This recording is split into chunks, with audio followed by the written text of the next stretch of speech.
ចំពោះចំណីមាន់ដូចជាមិនសូវជាពិបាកប្រហែលទេបងបើយើងមានដីទលាយយើងដាំដំណាំឲ្យច្រើនតិចមកហើយយើងអាចបោចស្មៅ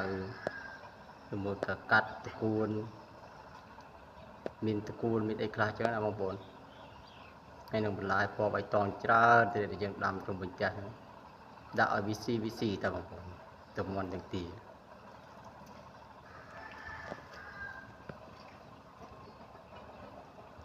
អត់ពិបាកទេបងប្អូនពេលទេវាស៊ីបន្លែពណ៌បៃតងដែរតាហើយកន្លែងដីវាយើងបាញ់កយើងគួរតែដាក់ខ្សាច់មកភ្នូក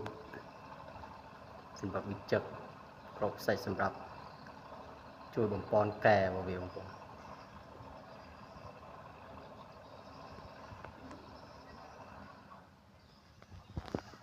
ចំណុចខ្វះខាតរបស់ខ្ញុំគឺដបូលទ្រុងខ្ញុំធ្វើឲ្យបានល្អភ្លៀងខ្លាំងមកលិចតែពេលមាន់ក្រាបពងអាចស្អុយខ្ញុំកែសម្រួលកែមួយទៀតនៅត្រង់កន្លែងមេបាចាប់បានធ្វើហើយធ្វើដំបូលឲ្យល្អ